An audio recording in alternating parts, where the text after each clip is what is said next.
When you got robbed in the old days, they showed up on horses. They had guns. It's like, oh, we just got robbed. Now it just automatically comes out of your account. And you're like, what happened to my money? And they're like, oh, we only charged you 0.85%, less than 1%. Oh, really? Let's just calculate that really quick. $100,000 invested over 30 years, and they show a 10% rate of return, which isn't going to happen, but they'll show it, grows to $1.74 million. That's exciting, right? Until you take out the 0.85%, it only grows to $1.4 million. So it's a $340,000 cost to you. So once again, we got to be careful with being misled by all the money that goes into convincing us to separate ourselves from our money simply in the name of having a better future that for far too many people they never experience. I look the financial part, long hair and all that kind of stuff. Don't tuck in my shirt, because most of finance is really a load of crap when it comes down to it. I mean, I'm sure you guys have been shoveled the whole notion of if you just save enough money, sacrifice, scrimp, save, defer, delay, one day, someday you can have this, pile of money in the stock market. But the problem is the stock market has overpromised and underperformed for the majority of people. We did a study, and when I say we have two kind of full-time guys, and one of them, Steven, went and did this research where he said, all right, what's the stock market actually done between the year 2000 and the year 2015? And we adjust it for inflation, which, by the way, what do they say the stock market averages? 8% since 2000 BC or some nonsense like that, right?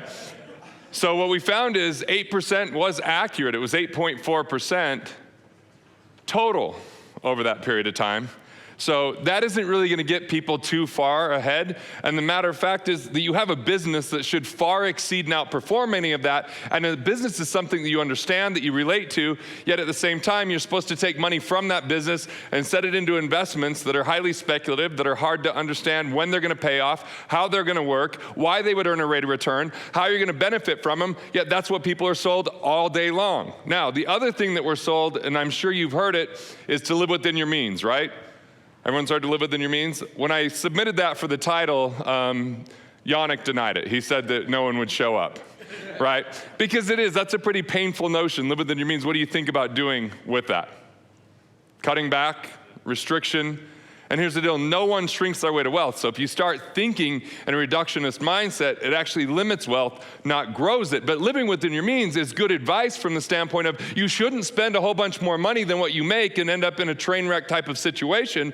But the thing is, what I want to focus on today is a different way to live within your means, to be more efficient within your means, to find money and reclaim money that's rightfully yours, especially considering, I think, one of the major dangers to all entrepreneurs as we move forward is that there's this ridiculously massive deficit. And we can watch the news and get all depressed about that because, it is kind of frustrating, or we could do something different, which is take some action where you can be really proactive around your taxes. And when they inevitably increase taxes, which, by the way, anyone think they're lowering taxes in the near future by a show of hands, right? So, and right now we're at a historical low, by the way.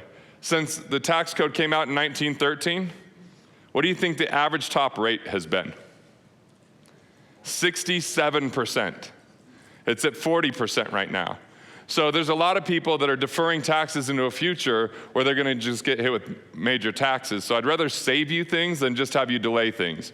So this will probably be different advice than a lot of your accountants have given you up until this point. And my objective is to make sure to give you things that you can put on the ground and implement immediately, whether you ever talk to us again or not, whether you ever see me again or not. I want to make sure to give you a framework that in understanding this framework, you can avoid the two major tax traps that most people fall victim to. And these tax traps absolutely are going to confiscate your wealth over time. But then I'm going to give you the three-part framework of how you could save a massive amount of taxes. And had lunch today with Ryan Lebesk. He's in the program, so I was telling him about some things he could do to cut some of his taxes in half. And I was talking to, Pete Vargas was at that table. We're talking about taxes. I mean, I know that's not an exciting topic for a lot of people, but I think keeping a bunch of money, and if I could simplify the tax thing for you, because there's 77,000 supporting pages and documents around the tax code. And that's why 93% of entrepreneurs overpay on their taxes. First of all, you might have this entrepreneurial disease called, I'll just earn more. Anyone ever thought that? I'll just earn my way out of that, right? And that's kind of like that proverbial treadmill. You get on and you run faster, you run harder. But if you have a whole bunch of leaks and you're disorganized in your finances, more money, as the poet laureate Biggie Smalls said, more problems, right? More money, more problems. So I want to make sure that if there's more money, there's more that you keep. And the more that you make, there's an exponential amount that you get to keep. So that's why we're going to emphasize and focus a little bit on the second way to live within your means, which is to be efficient within your means. Just to have efficiency, optimize your cash flow. Then the third way to live within your means, I think, is the most critical thing, and it's probably why you're here in the first place, and that's to continually expand your means. Play a value creation game where you can impact people at a deeper way, or that you can impact more people, therefore making more money, because dollars follow value. So the more value you can offer in the world, the more money you're going to make.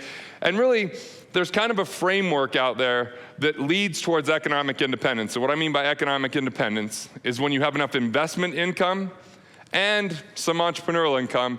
The problem with entrepreneurial income is it's awesome, but it still does take quite a bit of a management, even if it's not you directly responsible for it. But it's still, if you can have income that comes in, even if you don't show up to the office or the basement for some of you, working in your underwear or whatever it is, that happens with internet marketers at times. But, if you look at that and say, if you could create recurring revenue as the objective, recurring revenue to cover your basic expenses in life, that's economic independence. And why that's a really critical state to be in is if you can create that economic independent situation, that means every dollar you earn above and beyond your recurring revenue that doesn't cover your expenses isn't encumbered by lifestyle and go towards building assets. That's where exponential growth exists. Exponential growth doesn't exist in compound interest, even though I know you've been taught and trained that compound interest is some magical thing. Hell, it takes 30 years for it to ever kick in. I mean, how many people do you know other than the financial institutions that are rich because of compound interest? I remember Coach Dupin in junior high, man. I think he's rich because of compound interest, but at the same time, he still has the first dollar he ever made. He walked around this little small coal mining town I grew up in his cowboy boots everywhere around town, has the first vehicle that he ever bought that never drives anywhere because he'd probably have to put gas in it, and that would cost him some money, and lives in the same little house that you could probably buy for 20 grand. And I think that he's probably doing okay because of compound interest, because he never utilized his money. And yet I think much of what you've been told is almost to make you feel guilty, like you should have started earlier. You should have saved more money earlier on. But you built a business. That is a huge advantage. As a matter of fact, 91% of people worth $5 million or more have one thing in common. I guess more than one because they're human beings and they're alive. But they all own a damn business. And so all these financial books that you go out there and you read, they miss the most major component of what drives and generates wealth. I know that they want you to believe investing is synonymous with the stock market, and for some people it is, but for 90+% of the population, they don't even know what's going on in the stock market. They don't study it. As a matter of fact, I'm in the world of finance and I have no money in the stock market because the stock I care about are the businesses that I'm involved in. And then I have a basic infrastructure I called cash flow banking that I learned by studying what the Rockefellers do, and I wrote a book called What Would the Rockefellers Do? I'll make sure to just give you guys a free copy, because if you go to buy it on Amazon, it's $1,000, because I don't want financial advisors buying it and bastardizing what I'm teaching here. So I just want to give it directly to people instead of advisors. And it just makes it seem more valuable if I put $1,000 up on Amazon. You're like, oh, this is a good book, it's $1,000. I mean, that's just a book, right? Yes, it's a book, but it's so valuable, because here's the premise of that book. Cornelius Vanderbilt had more money than the US Treasury at one time. He died, and 54 years later, the first Vanderbilt died broke.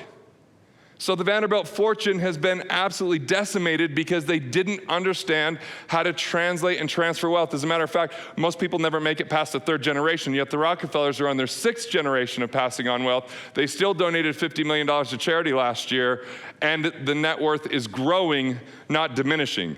So I thought that would be something worthwhile to study. And what I realized is when it comes to the poor, the middle class, and even the working wealthy like entrepreneurs, A lot of times entrepreneurs have most of their wealth inside of their business, and therefore they miss out on how they can really build and sustain and pass on wealth because they don't take time to think about that because they're thinking about how to make more money. So first of all, if I can help them keep more money, but number two, if you could learn some of the Rockefeller method and their methodology, I think it'll help you leave more money behind, and not just behind, but live better along the way. Because a lot of people, early on in my life, I kind of read The Millionaire Next Door. Anyone read that book, Millionaire Next Door? If you haven't read it, this is the spoiler alert. If you're willing to be a miserable human being that never spends any money your whole life, you can die with millions of dollars, but live broke, all right? It's kind of like Ebenezer Scrooge before the three ghosts, you know? It's like if you just drive a vehicle that's a jalopy that you hate, and if you just never buy anything new, you can pinch pennies till you get blisters on your fingers and tell people you're a millionaire because they would never know it by knowing you. You ever have friends that are like that? I have a friend in Vegas that's like that. I don't even know that we're friends anymore because I'm not gonna go visit him because I remember we pulled onto the freeway and like his hubcap starts rolling out and it's probably gonna kill someone on the freeway. He's got his antenna, which was actually a hanger that was dismantled. And then you get to his house, and Vegas is known to get warm in the summer. Well, it was warmer in his house. I saw he had his thermostat on 87, and I was like, hey bro, if I give you $5, can we turn it down to 70? Like, what would it take? Maybe you can make money on me. I'll pay more than that if we can just get air conditioning working. You know they have that in today's world. So, see, the problem is that mindset is born and comes from scarcity, of lack, of fear, of doubt. And that kind of savings mindset is people don't actually save themselves rich, yet if they live that way, they miss out on living wealthy. And Benjamin Franklin said, wealth isn't the man that has it, but the man that lives it. So I believe that there's a way to live a great life along the way and yet have plenty of money in the future that leads towards sustainable wealth. But a lot of it comes from just basic financial philosophies. It comes from just basic principles that most people never hear about. And the reason is, in the world of finance, they can't sell you these philosophies because it's against how they get compensated. I mean, think about it. In the world of finance, and I'll admit, I was a finance guy, just the normal guy peddling products. I sold mutual funds in 1998, 1999, and life insurance. I told people I was a financial planner because I woke up one day and passed a test, so that apparently made me a financial planner because, you just say it, and then they go, oh, great, And then I sold them the mutual funds, and in 98, 99, in my little hometown, I was like the Doogie Howser, and there might be people that don't remember Doogie Howser, but Doogie Howser, MD, this boy genius, he's a doctor, he's still a teenager. I was that in finance for 2 years until the year 2000 came. And then the market starts going down. And now I'm going to family reunions because, look, I'm a 19 and 20-year-old at the time, so who are my clients? Mom and dad, grandma and grandpa, the parents of my friends that guilt their parents into, hey, you should give Garrett a chance. And I was articulate enough to convince them to hand money over to me. But then I just passed that money on to someone else that I had never met with a bunch of stocks that I had never even known which stocks were being held inside of here, just the top 10, with companies that I'd never been in their boardroom. I'd never read a single report. As a matter of fact, some of them had changed fund managers from the time I originally sold it, but I didn't even know that because I was simply a product peddler. Because how did I get paid? By transactions. So that's what I did. Until the year 2000, when the market started to go down and you go to family reunions and no longer you Doogie Howser, you're Satan. It's like, hey, what the hell's going on here? And you know what my firms told me to tell everyone? I'm sure you've heard this nonsense. You're in it for the long haul. That is the ultimate statement to say, hell, I'm not responsible. No one's responsible. Because when does the long haul end? Yeah, never. I guess when you die, but then someone else inherits at that point, right? Like, that's a horrible notion. Or have you ever heard the market's on sale? Yeah, that's a crappy sell if you've already bought, by the way. Or dollar cost average. You heard the notion dollar cost average? Are you guys here because you want to be average? Show of hands, you came here to be average. I mean, they're even marketing that it's an average strategy. And not even average, that's just what they say. And the word average is so misleading because let's just think about it. In the world of finance, this is part of the reason I got kicked off CNBC. Yannick said I was on CNBC. That was a one-time gig, and the show finished, and I've never heard anything again. Because apparently if you tell people not to put money in the market, and then they cut to the commercial of people throwing rocks on a beach while they drink Corona till their livers give out, that's not what they want to hear. But the good news is ABC let me do 13 different segments, and the people interviewing me actually changed their opinion over time, because the first time I was on, they thought I was joking with some of my advice because I said people should stop contributing to their retirement plans. And they're like, wow, we don't usually get that kind of advice. I'm like, I know people are struggling massively with the kind of advice that they've been getting, right? So that's just useless facts for you right there, all right? Really important for you guys to know all this kind of stuff. But what I was talking about is the term average is misleading. It's a marketing term in the world of finance. So let's say you have 100 grand and you lose 10%. I know heavy math here, right? I think we can all do this. What ends up after that? Lose 10% of 100 grand? 90 grand, right? Now, you just hear on the news, the market has rallied. It's come back. It's back up 10%. What's your 90 grand at? 99. But as they're saying, your average is 0% at that point. But you're actually down. You've actually lost. Plus, they took out fees because they don't forgive those fees when they don't perform, right? So average is pretty misleading. You know, like you could be standing in a shower with two shower heads, turn one to freezing cold, the other one to scalding hot, and on average, you're at a cool temperature, right? Averages are just misleading. That's the bottom line. And there's a lot of that misinformation that gets people to stay invested. And, you know, look, we should all be so lucky to have the kind of retention rates as financial planners. 8 years. Can you imagine keeping a customer without much effort for 8 years? I mean, why? Because they have the fees come out without having to write a check. Think about it. When you got robbed in the old days, they showed up on horses. They had guns. It's like, oh, we just got robbed. Now it just automatically comes out of your account. And you're like, what happened to my money? And they're like, oh, we only charged you 0.85%, less than 1%. Oh, really? Let's just calculate that really quick. $100,000 invested over 30 years, and they show a 10% rate of return, which isn't going to happen, but they'll show it, grows to 1.74 million. That's exciting, right? Until you take out the 0.85%, it only grows to 1.4 million. So it's a $340,000 cost to you. So once again, we got to be careful with being misled by all the money that goes into convincing us to separate ourselves from our money simply in the name of having a better future that for far too many people they never experience. And even worse is if you prematurely diversify. Now, put the word premature before a lot of things, and how does that turn out? Unfortunate, yeah, like premature babies is what I was thinking, you know? And I'm sure that's where your guys' head went right out just for sure, you're like premature babies. Yes, that's not fully baked yet. Sorry, you know, the jokes don't get any better, but if you laugh, it makes me feel good anyway, and I'll give you a really good tax strategy in exchange for that. So thank you. I really appreciate that. Definitely giving you the free $1,000 book right there. You've earned it for sure.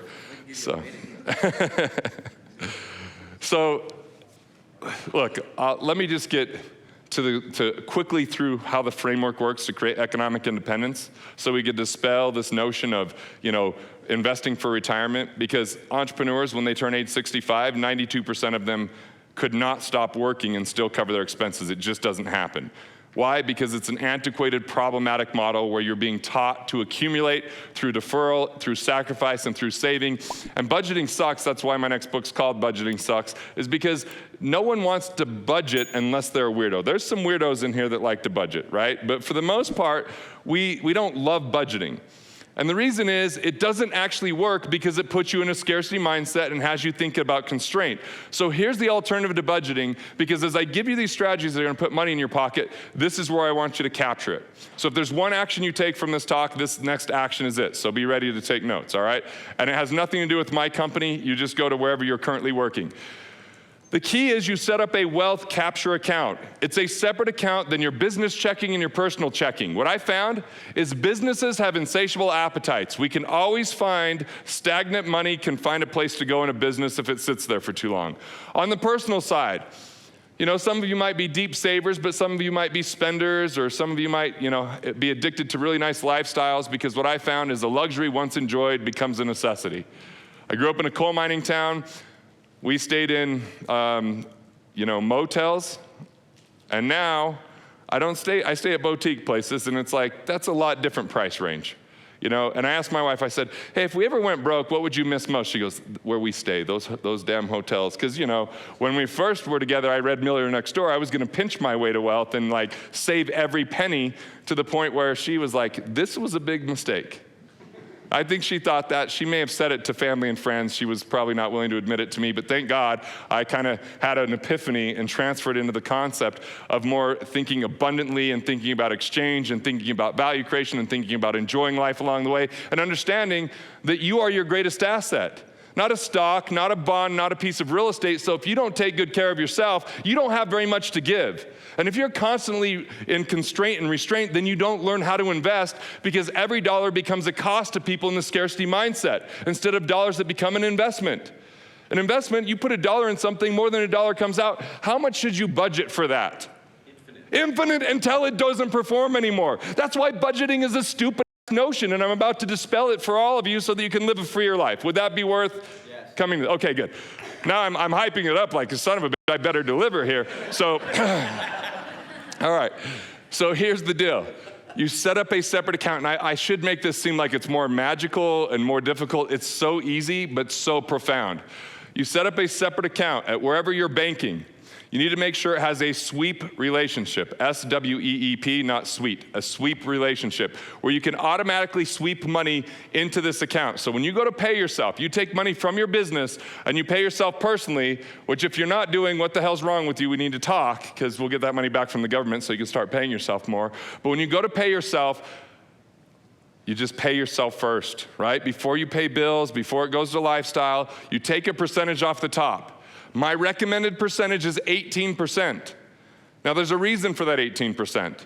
3% because I think taxes are going to increase.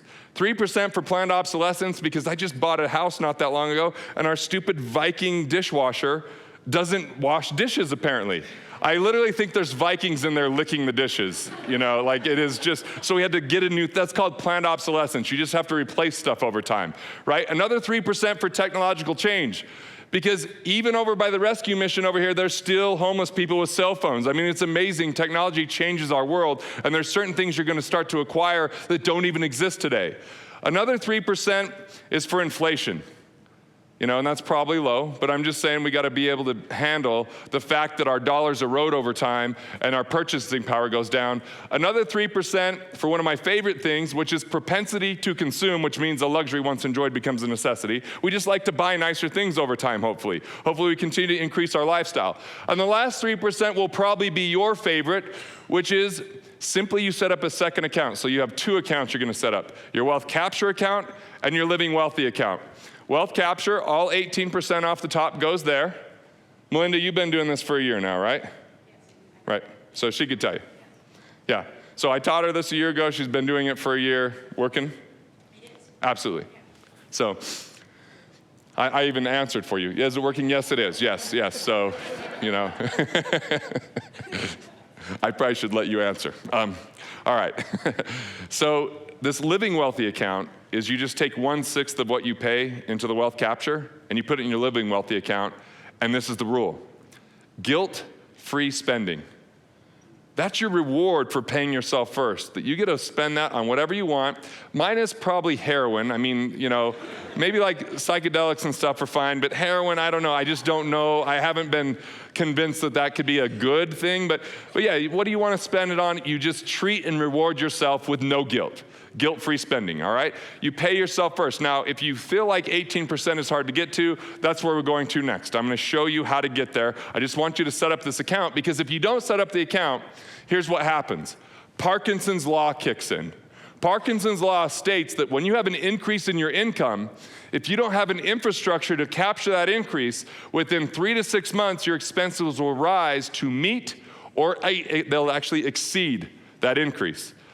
Have you ever met that person making more money now than ever before in their life, in more trouble than they've ever been in their life? Sometimes entrepreneurs spend optimism. They have a great month, and they extrapolate that as their income for the rest of their life, and that's just going to keep going up. And then all of a sudden, a logarithm changes, or something happens. There's a merchant account goes out, or they hold your money. I mean, there's a number of things. An employee embezzles. I mean, we are in store in our life for financial surprises. We just don't know when or how severe. So be careful not to spend optimism. But here's the good news: if you pay yourself 18%, then just once a month, find an accountability partner. It could be an accountant, it could be a spouse. You just have one person you meet with once a month to look and say, with the rest of the money, did I stay in bounds? I didn't borrow to spend, did I?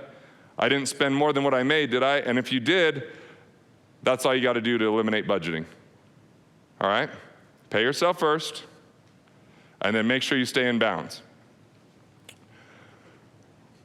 Now that we've got that, I can now give you the tax strategies and help you implement. And there's people in the room that have heard these tax strategies just this week, Michael. So you can keep working, and you don't even have to pay attention for a second. Great.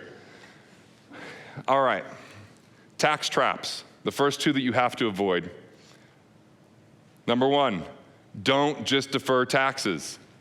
So this means 401ks, IRAs, RSPs, KEOGs, thrift savings plan, I don't care, whatever it's called. If it's a government qualified plan that you put your money in pre-tax, you defer your tax to the future, you didn't save tax. Did you pay less tax the year you put it in? Yes, you did. But why did you pay less? Because you never took constructive receipt of the money. The plan took receipt of the money, and now the government owns the plan for your benefit. Who in here is excited to be in partnership with the government moving forward? I mean, imagine this. Imagine that you said, okay, the government's going to be my partner. They said they're only going to be a 40% partner today, but if I want to exit early, they're a 50% partner. And when I said, cool, that's fixed, right? They said, no. I'll tell you what my percentage is in the future, depending on what my economic circumstance is that you have no control over. That is your retirement plan. So if you put money in there and you don't know how you're going to get the money out, you're going to be pissed off when you find out you still have to pay taxes on it. So you didn't get tax savings in your pocket. Your tax savings are stuck in the plan, and it is a great big lie and hoax when they say you have $10,000 in there from a deposit. You don't have $10,000, you have $5,000. $5,000 is the government's money right now, unless you can find a way to offset that or avoid that penalty. It is a lack of disclosure, and it's problematic. Deferring tax does not save it, especially considering we're at a historically low tax bracket right now, not a historically high.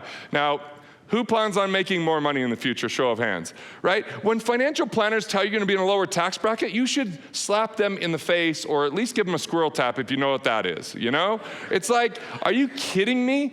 Who wants to have less money in the future? I mean, especially if you plan on retiring. I don't really love this concept of retirement, because the definition of retirement is to take out to pasture or to, die essentially. So that doesn't sound exciting to me.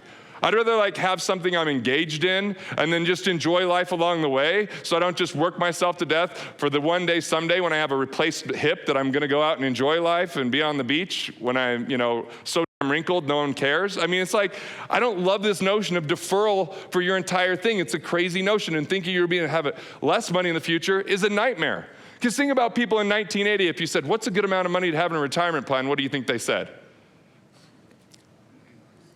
Maybe $500,000, maybe $1 million if they were really thinking big. Now today, if someone told you, hey, you can never make more than $1 million the rest of your life total, who's scared? Immediately, yeah, that's not very much money, is it? By the way, I'm trying to see if I could speak faster than any other speaker. How am I doing so far? I just realized how fast I'm speaking. So, but you'll catch something. It's cool. I'm going to take a break, let you process while I have a little drink here. So avoid deferral. The second thing to avoid, don't spend $1 to save 40 cents. It doesn't make sense. That's the tax tail wagging the dog. Had this guy, Gary, call me once, and he's like, he just started working with us in November. It's December. He says, hey, my accountant just told me congratulations. Which, by the way, that smug accountant that says congratulations when you owe tax deserves to be tortured. They need to go to Gitmo. I feel like that's the only thing, because what the hell? Congratulations, you owe an extra $251,000 to the government. What a good year. Come on, that is horrible. That would just piss me off. And this guy was pissed, so he's like, what do I need to buy? And I'm like, well, what would you buy if you didn't have this tax bill? He goes, well, I wouldn't be buying anything. I'm like, great, then we're not going to buy anything.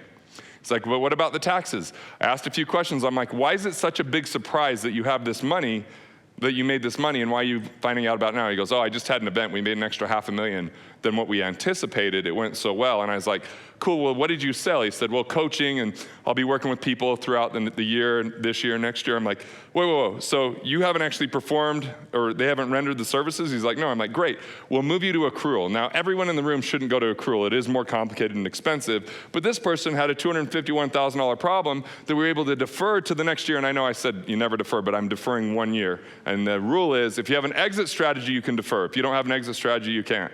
So I'm just deferring for 1 year. I moved $249,000, which gave us 12 more months to figure out the tax strategy, which we saved 100% of that, which I'll tell you how we did it in the rest of the stories here. So don't just spend to save, and don't just defer. So what do you do? Here's the 3 things to do. The first one, I think, will apply to nearly everyone other than a few of you geniuses out there that somehow are nerdy enough to figure this out on your own, all right? The first one is, if you're a business, by the way, if you're an LLC or an S-Corp, just so you know, if you ever get audited, you don't get the most premier auditors, you get the newest auditors. C corporations are reserved for the highest level auditors, just so you know. Just a little fun fact to keep in your back pocket. But what I find atrocious for business owners is most of them have a ton of expenses that could become deductions, and they don't take the deduction. First of all, because they have some yahoo that says they're an accountant that's not really a tax strategist. If you have an accountant that tells you they're conservative, what that's code for is they're missing tax deductions for you. That's just what it really means. Now, I don't believe you should do anything unethical or illegal, but I also don't think you should tip the government unnecessarily. So, if you have expenses that can relate to the business in any way, those are actually deductions. So here's some examples. Siobhan came to my house recently because we had an event, and when it came over, we had 12 people, and it was right in the middle of the outdoor recreation show in Salt Lake City, which, by the way, it's really tough to get hotels or venue space. And so what I was able to do is charge a $7,500 charge to my business to rent my house to host this 12-person dinner. And that's tax deductible to the business, but as long as I do that less than 14 days in the year, it's tax-free to me. 14 days or less. So I just have a simple executive lease. I always make sure to have at least 14 functions throughout the year. And Google was going to film a commercial in my house, and they were going to pay me $2,500 an hour. So I told them hell no once we got the proposal, but now I have a proposal showing how much I can charge for my house. I really didn't want to have my house in a Google commercial, and then it's just kind of weird. So anyway, I don't even know that, just side note, just useless fact for all of you. So the second thing that I do to turn deductions or expenses into deductions is I have an intellectual property company because I write books and I do all this kind of stuff, and so we're doing videos. And in an intellectual property company, one of the things that we classified is a production company. So anytime I'm buying clothes and I go speak somewhere on stage, I write those off as a uniform because it's on camera. Now, I actually had a CPA at my last workshop say, how do you do that? And I had to tell her how to do it. She didn't know how, because she had always told people you can't write it off. But the thing is, I'm wearing different clothes, and I consider them a uniform, and I keep them at the office, and I keep them in the basement where we have another studio where we might film from my house. And so when I got audited years ago, it was allowed. Why? Here's the number one reason. I had a connection and a story.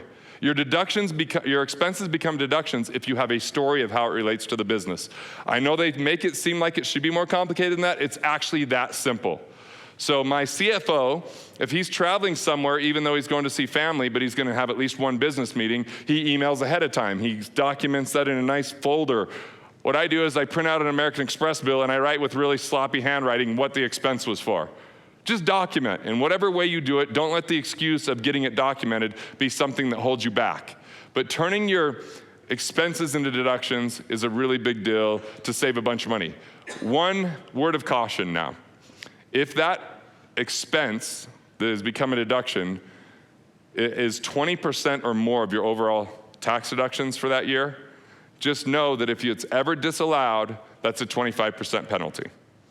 So just be careful with that. Make sure it's a really clear-cut story and that it's well documented, okay? So I like to pay my kids, I get to pay my kids $6,300, and that's tax-free. I'm actually paying them $1,000 a month because one of them's going through the Amazing Selling Machine course right now because we have a bunch of clients from amazing.com. So I pay him to go through that course, and he's going to be a business partner because I'm going to make him start a business so that he can get a real education and that we have a chance in this world, right? I love that you get all these extra, soapboxes in this. And then my other son, he's 8, so I'm writing a kid's book because I feel like I can really influence people on financial philosophy if I can keep it simple enough for an 8-year-old and put it in a book for kids. And then I can do a lot more fun media rather than adversarial media with like CNBC. So I'm paying my kids for that. So the first $6,300 is tax-free, but then the next piece is only 10% tax. That's a lot lower tax rate than what I'm paying. So that's turning an expense, because kids are an expense. Anyone have kids? They're expensive. Like I spend a lot more on them than I expected, but they're cute and you love them, so you're willing to do it. So I might as well make it a little bit tax efficient along the way.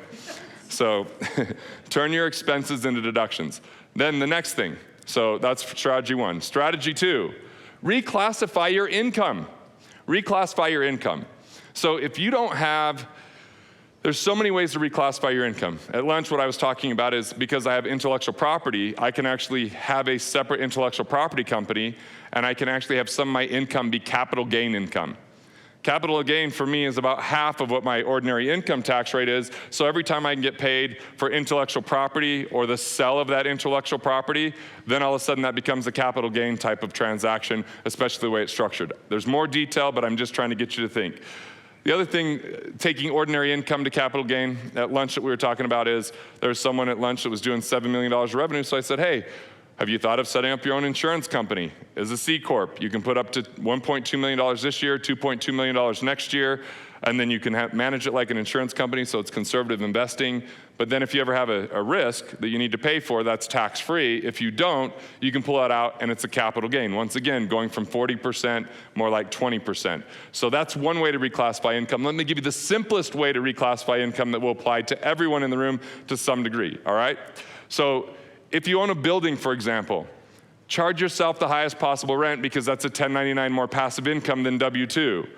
If you look at what you do on a daily basis, see what you would pay someone else to do the same thing, which should be less than what you're paying yourself, and only pay yourself that much or less in salary, and take the rest of your income through distributions, because distributions don't get hit with self-employment tax. Self-employment tax is 15.3%.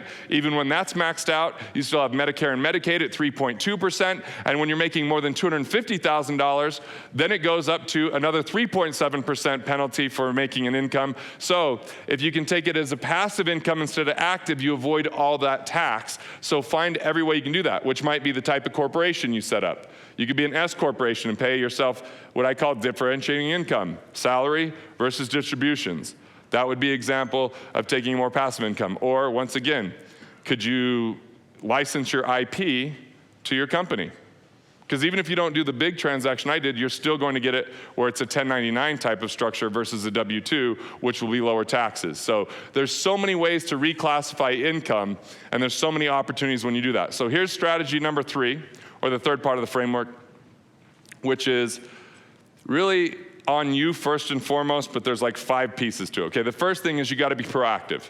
If you're not actually meeting with your tax team every quarter, even if it's only for 10, 20 minutes, meeting with them before you send off your quarterlies, you're overpaying tax. If you're talking to your accountants right now about 2015's taxes, you overpaid. If you're not talking to your accounting team about 2017 and beyond right now, you're far too behind and you're gonna overpay on your taxes. So you wanna be proactive, which means if you don't like doing this stuff, hire a controller, hire someone that keeps this information for you so you could leverage and do the things that you're very best at. Then, if you found that you've been sloppy at all along the way, or you don't feel a high level of confidence in your accountant, or you just wanna do something that I would consider smart, every 3 years, have a different set of eyes look at your taxes, because you can go back 3 years and amend your returns. This just reminds me of my buddy. His name's Mike. He lives in Illinois. Talking to him, he joined our program way back in 2008, and he's like, this is awesome. I'm like, cool. Next thing you're gonna do is meet with the accountant. He goes, oh, no, I don't need to meet with the accountant. I have the very best accountant in the world. And I'm like, what's the name of your town? Do you guys have an airport? And he's like, oh, yeah, we have a private airport. I'm like, exactly. Like, I don't even know where that place is. You don't have the best accountant in the world, I assure you. So what we did is we looked back for the last 3 years and we found he'd missed $100,000 in tax advantages. So he was able to amend and get that money back. Plus, he wasn't incorporated, even though he's doing $1 million plus of revenue. You want to incorporate just to protect your ass, but also because you can save on tax. So we did the whole differentiating income thing I told you about. That was $10,000 a year for him in tax savings. But then he owned a building. Anyone here own their own commercial building by chance? If you own a commercial building, you can actually bring in an engineer, do what's called the cost segregation study, and we're able to get him another $10,000 a year in tax advantages, because normally you have to wait 39 years to get tax advantages fully on a building, but if you have an engineer come in, you might be able to get it in 3 years, 5 years, 7 years. So $20,000 a year moving forward, $100,000 back. I was right, he was wrong. I let him know it because I'm that kind of friend. And but at least I gave him a big check in doing that. Now, let's fast forward to 2013. He gets audited. So the first thing, because we're friends, he's like, I hate you, you're an I'm going to jail. I know this couldn't have been, it's too good to be true. I'm like, dude, don't even go to the audit. It's not even gonna matter. So I made a bet with him. If we didn't save him money in the audit, then I would pay whatever he owed if we didn't save him money. But if I saved him money, then he had to take me to a Chicago Bears game because he's a big Bears fan, all expenses paid, and it had to be good tickets and a decent hotel and take me to a nice restaurant. Basically, he became my bitch, right? If I could save him money or not. So that's what we did. We went back and we were able to go with the auditors and just basically be really nice to them, give them every bit of information they wanted and all the documents, and they just signed off on everything. It was very short, but at the end we said, hey, by the way, Mike doesn't really write off his vehicle, I think very aggressive. What do you think? All of a sudden, because we were nice to them and they're not always used to being treated that way, and because we were professional, we were organized, we were calculated with every deduction we had a story behind all the expenses, we got $5,500 more in tax deductions for him through the audit. So, needless to say, I spent $2,000 of that for him very easily because he was worried. So I just share that story because amending is a big deal. I had 2 partners die in a plane crash back in 2006, and for 4 months, I did not make good financial decisions. I just didn't communicate with my team. It was chaotic. I tried to keep our whole business going. We had 42 employees. It was very personality-based at that time.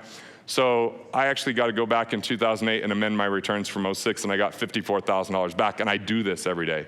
So if you get above $1 million in revenue, it's time to start considering a tax attorney to work with the CPA. If you're not meeting quarterly with your tax team, you're probably overpaying on your tax. And every 3 years, get a second set of eyes, even if you love your accounting team, to come in and see if there's anything that's been missed, because your team might get in a rut and always look at it the same way, or they might just miss some of the things that are out there and available to you. And so we did that with a guy in Florida, and we found $120,000 of additional tax deductions. His accountant only took advantage of like 35,000 of them, but I was like, we were just the second opinion firm. I mean, I think that was well worth the hour that he spent, and it's too bad that his accountant wouldn't see the whole picture, but whatever, I mean, it's still a bunch of money in his pocket. And there's a lot of money for you just by saving tax. So now you know the framework. Don't just defer. And by the way, if you have a bunch of money in a retirement plan and you're upset about it, I'll give you my book, Killing Sacred Cows. So when you fill out that card, you can do one of 3 things on that card. Number 1, you can ask for what would the Rockefellers do. You can just put WWRD, and I'll give you a copy of that. You could put Killing Sacred Cows. Unfortunately, Killing Sacred Cows is out of print. I've been buying used copies. I just got the library book version of one yesterday that actually had the place to slide in the card, had the Dewey Decimal number on it, and the plastic coating. So I'll just send that in a PDF. And if you ever want to talk to someone on our team, just to find out if you're leaking money. Now, we're doing this because we want to build a relationship, and if we can find a bunch of money that's leaking for you, I know it'll be shocking that we can actually help you and that we could help you with those services and you could even hire us. But their goal is going to be just to ask you questions to find out if you're losing and leaking money. So you can put, for that, we call that a cash flow overview, just finding ways to boost your cash flow. So you could put CFO, you could put WWRD or KSC, or you could just write all 3, and we'll get you all 3. And by the way, just make sure it's legible and give us the easiest way to get a hold of you, because we're not going to chase you down. So if you want our help, just make sure we know the right number to call, that we don't get some gatekeeper or something like that, and we'll be happy to give you these gifts and kind of give you some more insight, because Killing Sacred Cows is kind of like a book that gives business owners permission to succeed. It gives you a language and framework that you'll already resonate and feel with deep down inside, but every other financial person that's tried to derail you or made you feel guilty has led you astray with. And so it helps you identify that misinformation so clearly that it's not like you have a bunch of strategy to implement after you do the book. You'll just be able to know how to move forward very clearly, so it's a permission to succeed type of book. What with the Rockefellers, on the other hand, shows you how to rig the financial game in your favor, because right now it's rigged against you. I mean, here's how simple it is to understand how rigged against you it is. If you're a bank, what do you want from people? This is where you guys answer. This is not rhetorical. Money, right? How often? Every minute. How long do you want to hold on to it for? And how much do you want to give someone back when they come to ask for a withdrawal? As little as possible, right? That's what we're faced with. Yet there's certain things that they do with their money that the Rockefellers figured out. And they started doing the same, like the Rockefellers started doing the things the banks were doing, so they boost their liquid savings up to 4% instead of 1%. They found ways to protect it from liability and bankruptcy. They didn't participate in the downside of the stock market, but when things went bad, they had a liquid amount of cash that they could utilize. Unfortunately, far too many business owners are so fully invested that they're illiquid. Not being liquid is one of the biggest travesties a business owner could face, because first of all, it gives you incentive to chase bad clients and bad profits. It's stressful. So I think having liquidity, the reason that most people don't have it, is what financial planner gets paid to get you a savings account?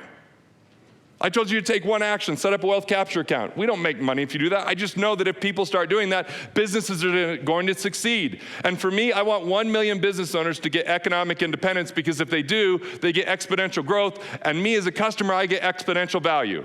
And I'm cut from that same cloth, because when I was 22 years old, I walked into something called the Rockefeller-style family office. And if you're worth $50 million or more, you got to go into this office and you got to sit around a table where you had accountants and attorneys and fiduciaries and cash flow people and insurance professionals all working on your behalf and saying, this is an A team. This is like the best of the best.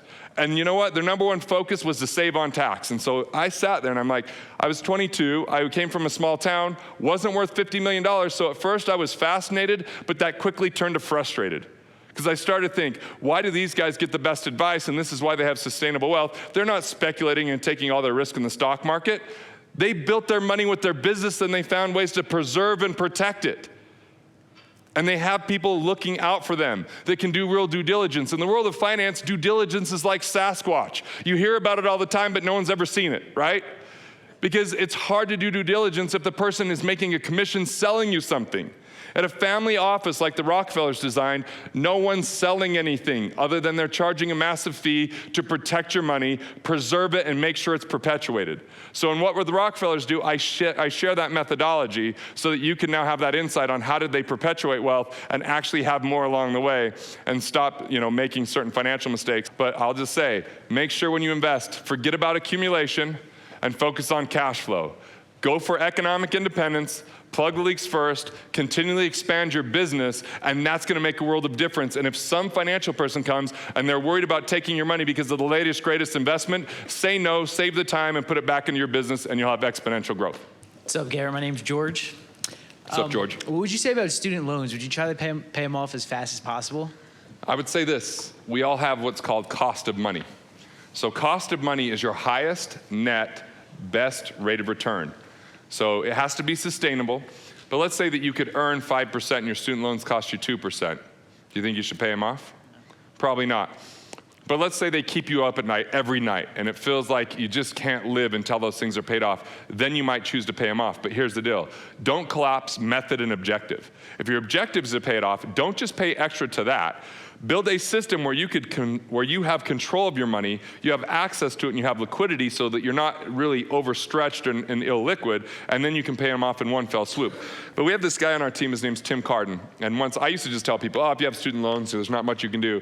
And then I said that in an event, and he stood up on my team. He's like, actually, you can do this, this, and this, and here's how you can change the balance structure, and here's how you change the interest rate. So there's some pretty amazing things that you can actually do to get better rates or to get better structures with student loans. I would go there first. first. And then second, I would create a strategy, which if you dive into some of our stuff, look at our cash flow index. Because cash flow index will teach you, if you are gonna pay something off, you only focus on one loan at a time, never more than one, and which ones to actually strategically pay off that boost your credit score. Because once that credit score is boosted and you have the right cash flow reporting, you can negotiate better interest rates with every other loan you have. So it's really about making sure you still have access to money in the bigger picture. Okay, awesome. Cool. Are you actually asking a question? That's the real question. I am not asking a question. No, I honestly just wanted to say something, Garrett, kind of a public thanks to you. I've said this over the phone, but Garrett, what he's talking about here, remember hearing it for the first time, and it just is like, wow, we have lots of leaks in our business. And Kim and I have been able to, over the last 12 months, he had no idea I was coming to the mic, but Kim and I have been able to plug all of those leaks and get about 80% of the way to economic independence with our passive income coming in every single month. Don't expect that fast. That's No. We say 3 to 7 years. There's a few overachievers in the room like Pete. But here's the other thing. Here's the biggest thing is that you found $1,900 a month from my grandmother who lost her husband 2 years ago, and she had no idea of money that was leaking in her business, or not in her business, in her life, in her elderly age. And your team found that for us. And the stuff he's talking about, like, take it seriously. Go find these leaks, because we've gotten a lot of money back from the IRS because of doing what you taught up here on the stage. So thanks for that, man. Thanks, I appreciate man. it. Appreciate you. Yeah. Thank you.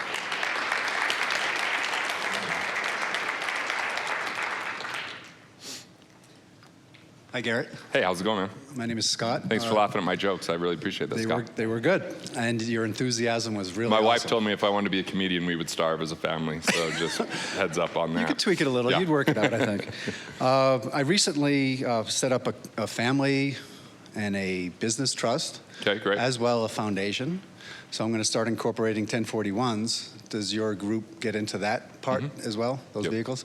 And as well, what's your opinion on the whole life dividend paying policies? So in What Would the Rockefellers Do, I have quite a bit of opinion on it. I feel like most people don't structure them properly, but if structured properly with the right type of company, it could be a good storage vehicle. I don't see it as like the ultimate only place to put your money, but as a place to store it, to boost your savings return, and to access money along the way and have some tax favor. You really have to make sure it's not completely commissionable policies. It's high cash type policies that pay up early so that you have a lot of flexibility in them. But when you get that book, you'll get a good lesson on how to handle those. Fantastic.